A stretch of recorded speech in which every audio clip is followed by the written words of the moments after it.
नमस्कार. Soil booster टेक्नॉलॉजीची अजून एक शाखा मिरझनपूर येथे संपन्न.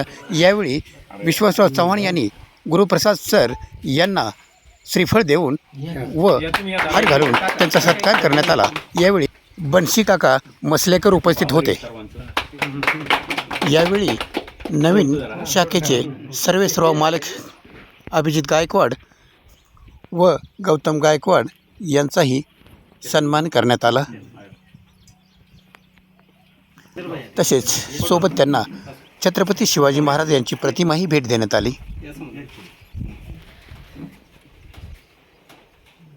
यानंतर दौलत कृषी सेवा केंद्र शॉपमध्ये फीत कापून प्रवेश केला. कंपनीचे मालक गुरुप्रसाद सर यांनी पूजा केली. या कंपनीचे सर्व मालक आपल्या शॉपमध्ये आल्याबद्दल आम्ही त्यांचे आभार मानतो. त्यानंतर सोलापूर जिल्हा प्रमुख समाधान बेडगे यांनीही या शॉपमध्ये पूजा केली. पुढे कंपनीचे डायरेक्टर सौरभ सर यांनीही पूजा केल्यानंतर वैराग भागचे डिस्ट्रीब्युटर गव्हाणे सर यांनी पूजा केली व नंतर शेवटी अभिजित गायकवाड यांनी नारळ फोडला. यांच्याच हातून उभा नारळ फुटल्याबद्दल त्यांचं कौतुक करण्यात आलं. तसेच या प्रसंगी सौरभ साहेबांचा सत्कार रविकिरण जाधव यांनी केला.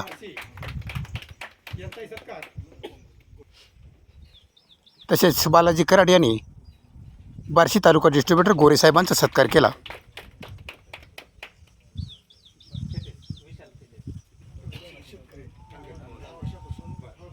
प्रगतशील बागायतदार यांचा सत्कार प्रकाश जाधवर यांनी केला.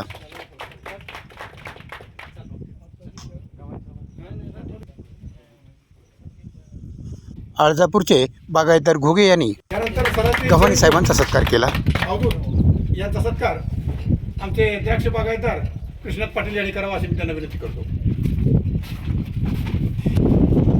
यानंतर सॉईल बूस्टर टेक्नॉलॉजी या कंपनीचे मालक गुरुप्रसाद सर यांनी आपले मनोगत व्यक्त केले आणि आलेल्या सर्व शेतकऱ्यांना मार्गदर्शन केले. पाहूया आपण काय म्हणाले गुरुप्रसाद सर. या कुटुंबामध्ये तुमच्याबरोबर आज नवीन सर नाव जे गायकवाड साहेब झाले हे एक कुटुंबाचे सदस्य झालेले आणि आज हळूहळू म्हणजे परमेश्वराची कृपा आहे आपल्यावर आणि सर्वसामान्य शेतकऱ्यांचा आपल्यावरती आशीर्वाद आहे आणि जे आपण प्रोडक्ट देतो त्याचा रिझल्ट म्हणून आजचं जे ओपनिंग आहे हे सरांनी आज केलेलं आहे. स्वतः त्यांनी म्हणजे माझ्या महिन्यापासून ते अपडेटमध्ये असणार आहे आणि प्रोडक्टची माहिती घेऊन स्वतः अनुभव घेऊन शेतीत वापर करून त्यांनी आज आपण म्हणजे त्यांचं एक शॉप इथं ओपन केलं आहे. शेतकरी माहिती केंद्र म्हणून आपण त्याला ते आपण ओपन केलेलं आहे. तर कार्यक्रम सुरुवात केली तर चालेल बरोबर नाही. कोणाला काही सजेस्ट करायचं असेल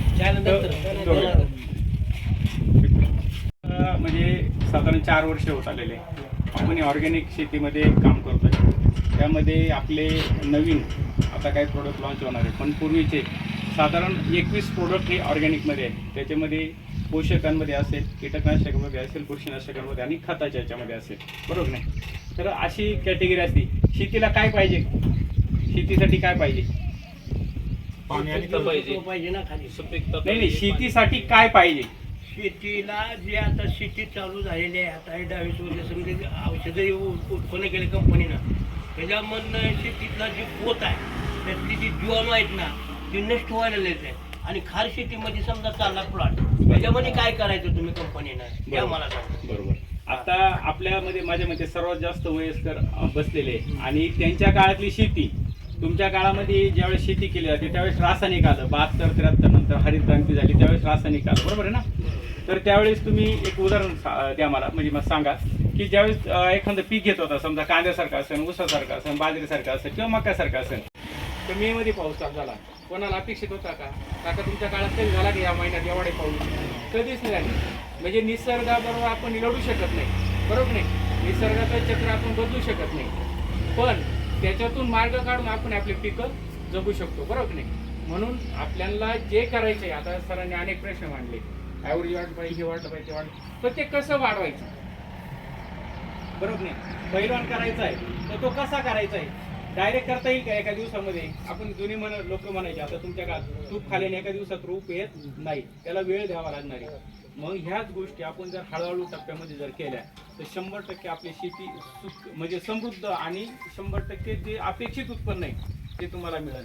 आता किशोर सर आमचे मॅनेजर आहे, मी तुम्हाला औपचारिक माहिती दिलेली, पण प्रोफेशनल जी आपल्याला पाहिजे, आपण काय करतो आणि काय करायला पाहिजे किंवा जे काय करतो ते कसं चुकतंय, ते सुधारून कसं घ्यायला पाहिजे याबद्दल तुम्हाला त्याच्यावर दिसतंय ना थोडंसं. दिसते. आपण तर आवाज वगैरे असेल तर किशोर सर तुम्ही थोडंसं सांगून द्या. तर थोडक्यात किशोर सर तुम्हाला सांगतील आपल्याकडून काय चुका होतात, आपण त्या चुका दुरुस्त करून आपल्या शेतीचा पोत कसा सुधारला पाहिजे हे आपण केलं पाहिजे. जे टेक्निकल प्रश्न असतील ते आपण यानंतर घेऊ शकतो. आपल्याला आपल्या उत्पन्न वाढवणं, कमीत कमी खर्चात उत्पन्न वाढवणं हेच आपलं टार्गेट आहे, लक्षात. म्हणजे इथं जर बसलेले सर्व शेतकरी, मी स्वतः शेतकरी सर, मी डाळी बागेदार आणि दूध बागेदार शेतकरी, मी आजही स्प्रे करतो माझ्या बागेला.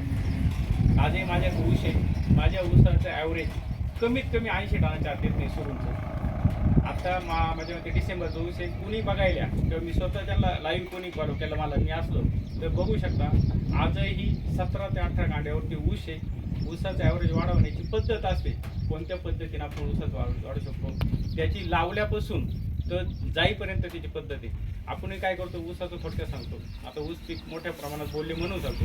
ज्यावेळेस ऊस उतरतो, सिंगल एक डोळा येतो तेव्हा तुम्ही डोळा पद्धत लावता, काय करता, कांडी लावता ना. आणि अंतराचा हा विषय कसा आहे, ज्याच्या त्याच्या याच्यानुसार मॅनेजमेंटनुसार असतो. तुम्ही 4 फूट अंतर घ्या, 3 फूट घ्या किंवा 10 फुटापर्यंत घ्या.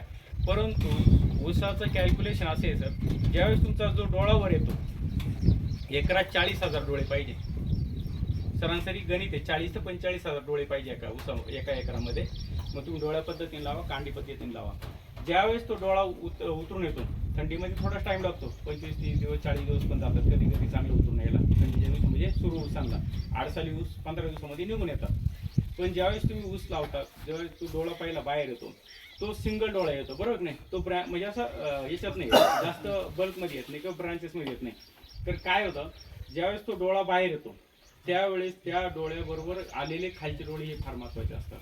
म्हणजे 40,000चं कॅल्क्युलेशन तुम्ही कसं करणार आहे डोळ्यांचं, सिंगल डोळा लावणार आहे, पण त्या डोळ्याला कमी कमी 10 ते 12 फुटे ऐकायला पाहिजे. आणि ते 10 ते 12 फुटे आपले एकसारखे कसे वाढतील याच्यावरती आपण फोकस केला पाहिजे. मग यामध्ये कधी कधी असं होतं तर एक सिंगल जो पहिला आलेला आहे त्याला जेठा म्हणतो आपण, तो एक काढला गेला पाहिजे. आपल्या जेवणामध्ये भाकरी कमी तर भाकरी आपण मागून घेतो, बरोबर आहे का नाही. भाकरी कमी असताना आपण भाजी मागतोय का, भाजी वाढव नाही मागत. तसं जमिनीमध्ये जर तुम्हाला NPK पैकी जर पोटॅश कमी किंवा फॉस्फरस कमी, नायट्रोजन भरपूर आहे, मग युरिया द्यायची काही गरज आहे का? काय बाकीचं जग देत आहे म्हणून आपण पण द्यायचा?